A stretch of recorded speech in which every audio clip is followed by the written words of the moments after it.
Well, it was supposed to happen 11:30, but it's Okay. so pretty much any minute now.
All right.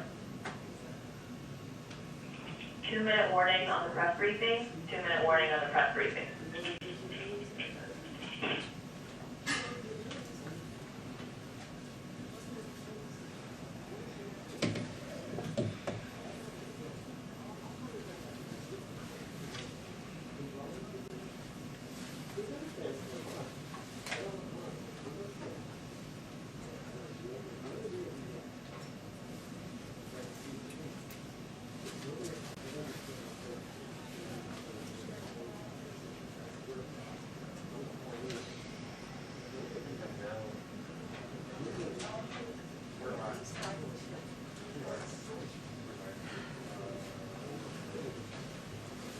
Alex, are you there?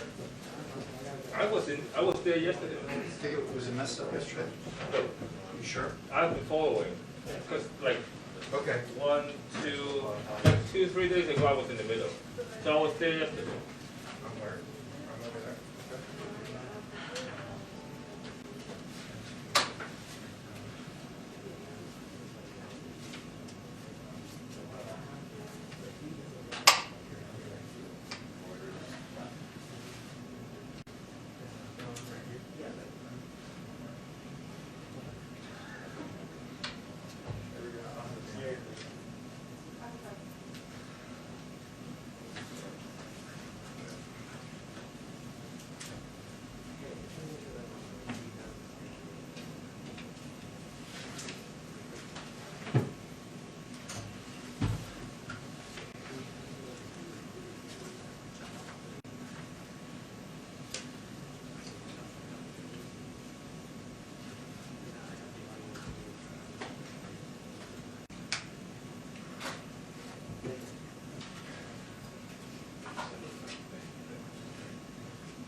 Hi everyone, happy Friday.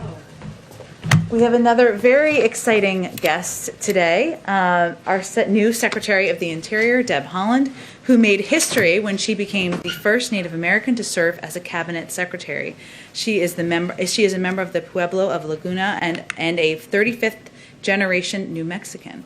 Secretary Haaland has worn many hats throughout her career. She ran a small business, served as a tribal administrator, and became the first woman elected to the Laguna Development Corporation Board of Directors, overseeing the business operations of the second largest tribal gaming enterprise in New Mexico. She also became the first Native American woman to be elected to lead a state party. In 2018, she became one of the first Native American women to serve in Congress. In Congress, she focused on environmental justice, climate change, missing and murdered Indigenous women, and family-friendly policy. She joins us today on the second day of the Climate Summit to underscore our commitment to protecting public lands and strengthening tribal sovereignty. She's happy to take just a couple of questions because she has a hard out, and I will, as always, be the bad cop. And please welcome. Thank you again for joining us. Thank you so much, Jen. Good morning, everyone. Thank you.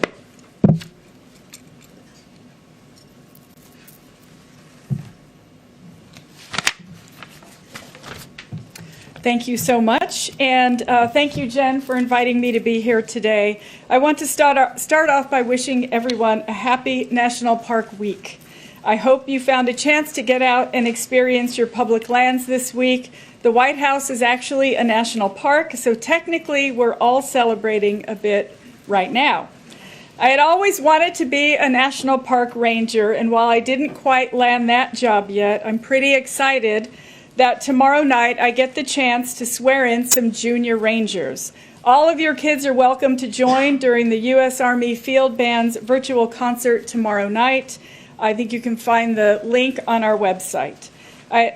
I was happy also to celebrate this morning with the second gentleman. We announced 16 new listings to the Underground Railroad Network to Freedom Program. Our park system is our nation's storyteller, and I'm eager to ensure that these national treasures help tell a more inclusive and accurate story of our nation. This week has brought significant news on climate action and on issues impacting tribal communities. And so I'm honored and grateful to have the opportunity to speak with you and take your questions today. We have no shortage of work ahead. President Biden has set ambitious goals that will ensure America and the world can meet the urgent demands of the climate crisis, while empowering our nation's workers and businesses to lead a clean energy revolution. I believe that a clean energy future is within our grasp in the United States, but it will take all of us and the best available science to make it happen. The Interior Department is in a unique position to be a leader in putting our nation on a path to achieve net zero emissions, create good-paying jobs, and benefit underserved communities. We have taken steps in just the past few weeks to advance offshore wind proposals, restore balance to management of our public lands and waters, and create jobs, and revitalize land in coal communities. I'll also touch on Interior's work to honor our nation-to-nation relationship with Indian tribes and uphold our trust and treaty responsibilities. I believe, just as President Biden does, that we must engage tribal nations with an all-of-government approach, and one need look no further than the First Lady's visit to the Navajo Nation to speak and hear from tribal leaders and Indigenous people. For too long, Indian issues were relegated to the tribal offices within federal agencies. If we're going to make sure that Native American and Alaska Native communities thrive, that tribal sovereignty is respected and strengthened, and if we are truly to repair our nation-to-nation relationships, then that means every federal agency needs to be thinking boldly about our obligations to Indigenous peoples. The significance of being the first Native American to serve in the cabinet is not lost on me. As I stand here today at this podium, I am moved by how monumental this week alone has been for Indigenous representation. On Monday, I delivered remarks on behalf of the U.S. government at the UN Permanent Forum on Indigenous Issues, where I affirmed our commitment to advancing Indigenous peoples' rights at home and abroad. I talked about how we are putting the full weight of our federal government behind a cross-departmental missing and murdered unit to address the crisis in Indian country. Yesterday, I announced that Interior is moving forward to implement the Not Invisible Act, establishing a joint commission led by Interior and the Department of Justice on reducing violent crime against Indigenous peoples. And later today, Domestic Policy Advisor, Ambassador Susan Rice, and I will convene the first White House Council on Native American Affairs meeting of the Biden-Harris administration. We're wasting no time. We have an ambitious agenda, and so I'm ready to roll up my sleeves and get to work across the cabinet in identifying and supporting tribal equities in the administration's core policy pillars. Last, I come from a family that farms, ranches, and hunts. I've grown up in rural and agricultural communities, and I know what it's like to live in a community that's been left behind.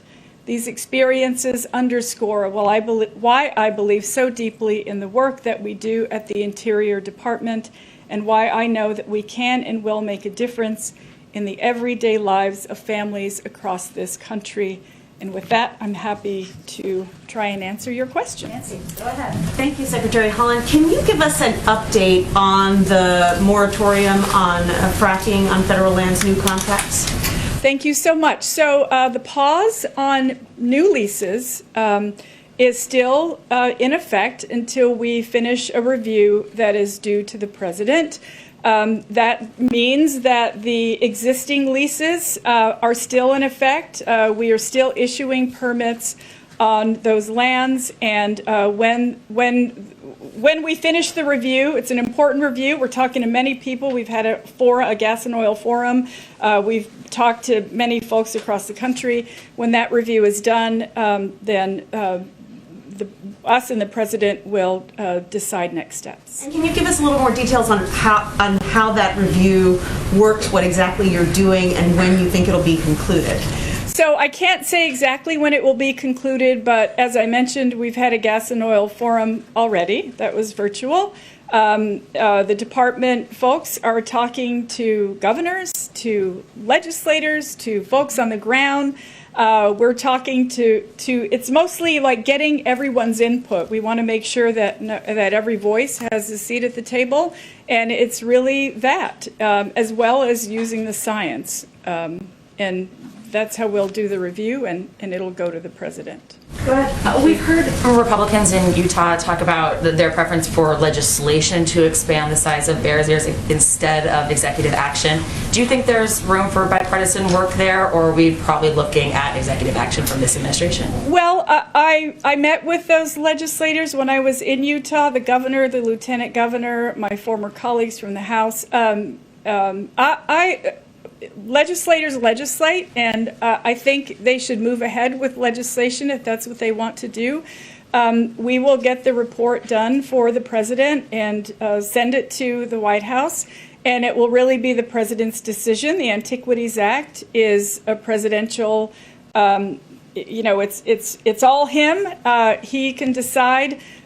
What I did when I went to Utah was make sure that, again, every voice was at the table. We talked to ranchers and farmers. We talked to children who use those lands, and outdoor, economy folks. And so we want to make sure that we include every voice, and that's the report that will go to the President, and he'll decide. Can I ask on a different topic really fast? Yeah. We've heard so many tribes this year talk about really struggling with mental health issues for teens. I mean, a lot of communities around the country, but just teens struggling with depression during this pandemic. Is that an issue that you guys are going to be addressing in this domestic council? I can't, this is our first meeting, so what we're really going to do initially is assign committees to each cabinet secretary, and it will be up to them to look at the topics. Of course, we care deeply about this issue. It's one that I know a lot of people are suffering from, so I appreciate you mentioning that. And once we're able to get a clear path on where we're going with the council, we'll certainly let everyone know. Mario, look, you got to be the last one, but we'll invite her back. Thanks, Jen. Thank you, Madam Secretary. Just piggybacking, a couple of questions, just piggybacking off of your comments at the top about national parks. Any reason why they're still at reduced capacity when we know that social distancing outside is the best possible, case for COVID? Well, First of all, I'll say we are taking every possible precaution to make sure that we are keeping people safe. I don't ever want to jump the gun on this. We know there's a lot of vaccinations that are happening. Yes, our country is safer since President Biden has been in office. We're just not quite there yet. They'll continually monitor that situation. We want everyone to keep their masks on, to social distance, and I appreciate the question. We can look into it and absolutely get back with you. And more business related, what's your plan for restarting the sale of oil and gas leases in the U.S. Gulf of Mexico? So existing leases are already happening. As I mentioned earlier, there's not a moratorium on even on new leases. They're just a pause. So when we have the review done, what I'll say is right now permits are still being issued. So and there's still ongoing leases that are happening. Thank you, Secretary Mullen. Thank you for joining us, and you're welcome back anytime. Thank you. Thank you. Thank you. Nice to see you all. Happy National Park Week. National Park Week. A good thing to celebrate.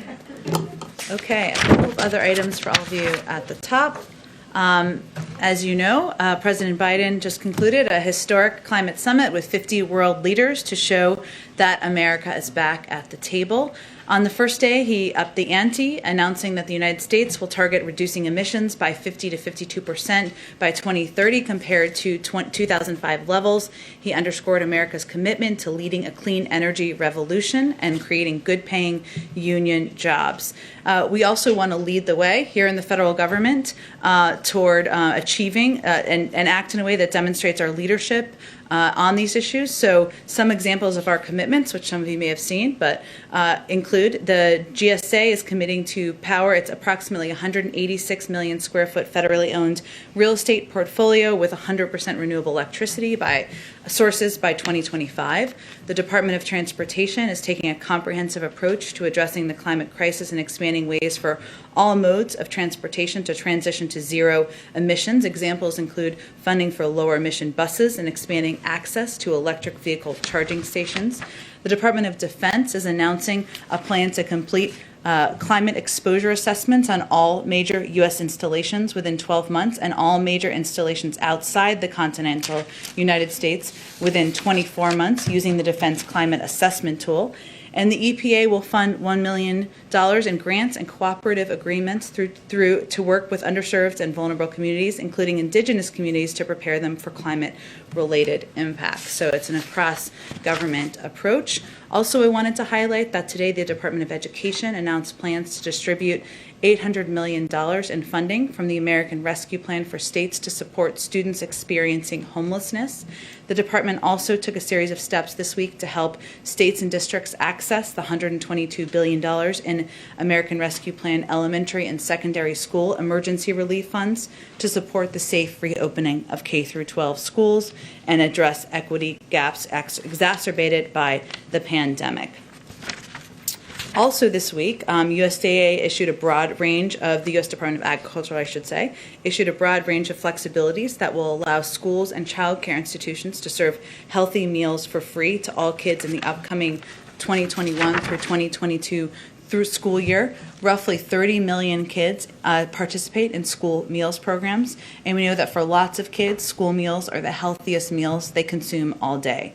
Due to supply chain issues during the pandemic, USDA is giving schools added resources to maintain the nutrition standards of the school meal programs, including a strong emphasis on providing fruits and vegetables, milk, and whole grains. And because, as many of you know, the pandemic caused steep spikes in hunger and food insecurity, leading to, as we've talked about a bit in here, 1 in 7 families struggling to put food on the table. We are heartened by the sharp decline from the implementation of a lot of these funds, as you can see in this chart, in the number of American households that say they are behind on rent or did not have enough to eat in the past week. Obviously, there's a lot of work to go and a lot more to be done, but we can see a clear positive downward trend on this chart, which is quite encouraging. Finally, a quick preview of the week ahead. On Tuesday, the President will deliver remarks on the COVID-19 pandemic. As you all know, Wednesday, the President will address a joint session of Congress. Among other topics, as we talked about a bit yesterday, he will lay out the American Families Plan, the specific details, and discuss a number of other issues that are important and major priorities to him, including expanding access to health care and addressing, putting in place policing reforms. On Thursday, on the President's 100th day in office, he and the First Lady will travel to Georgia to highlight how he has delivered on his promises to the American people. While he is there, he will participate in a car rally. And on Friday, he will have additional out-of-town travel that we will hopefully have more details for you in the coming days. Finally, I know many of you saw this and reported it and tweeted it, but we announced this morning that the President will travel to the United Kingdom and Belgium in June for his first overseas trip as President. This trip will highlight his commitment to restoring our alliances, to revitalizing the transatlantic relationship, and working in close cooperation with our allies and multilateral partners to address global challenges and better secure America's interests. He will attend the G Summit in Cornwall, which is happening from June 11th through the 13th. He will then travel to Brussels, Belgium, where he will participate in the NATO Summit on June 14th. And while in Brussels, the President will also participate in the US-EU Summit. With that, kick us off. All right, thank you. With the Climate Summit promised reductions in carbon emissions that the President announced this week, without the investments in the infrastructure proposal, can those be achieved? And with that, is there some red line with Republicans that you have as a result of making those goals happen?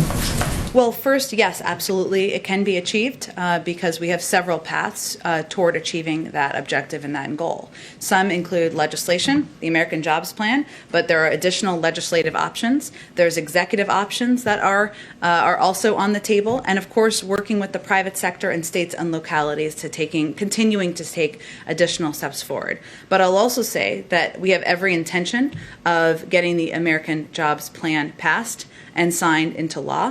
As we saw and we talked about a bit yesterday, there was a Republican counter proposal yesterday. The stage we're in now is we will have discussions. We'll get a full briefing. We expect those to happen through the course of the next several days. We'll review that plan. We'll ask questions at a staff level, and then the President will invite a number of those members down here to the White House. And if I could ask just one more. Sure. Is the President speaking today with President Erdogan? And with that, the Turkish foreign minister said earlier this week that if President Biden goes forward with his campaign pledge on Armenian genocide recognition, that it would harm U.S.-Turkey ties. How much is that idea weighing on the President's mind as he makes this decision whether or not to follow through on the campaign pledge, especially with the need for Turkish cooperation on things like Afghanistan and Iran? I certainly understand your line of questioning. No, there's a great deal of interest in this particular area. I don't have any calls with foreign leaders to predict for you. As would be the case with any call, we will certainly provide a readout whenever we do a call with a foreign leader and the President of the United States, and actually down the rung below them as well. In terms of delivering on his campaign pledge, I don't have anything to preview for you on that front either. I expect we'll have more in the coming days. Go ahead. Jen, on the Republican counteroffer, now that you've had a chance to peruse it, does the White House have any public reaction to what they're putting out there? Only a day. So there's an initial reaction? As we said yesterday, Nancy, we are the President's only red line is inaction. We want to have an exchange of ideas on both sides and from both sides of the aisle. In our view, this is an example of that. We're reviewing the details of the proposal. We're starting to have conversations at the staff level today. We expect those to proceed through the course of next week. We'll ask questions. We'll exchange additional ideas. But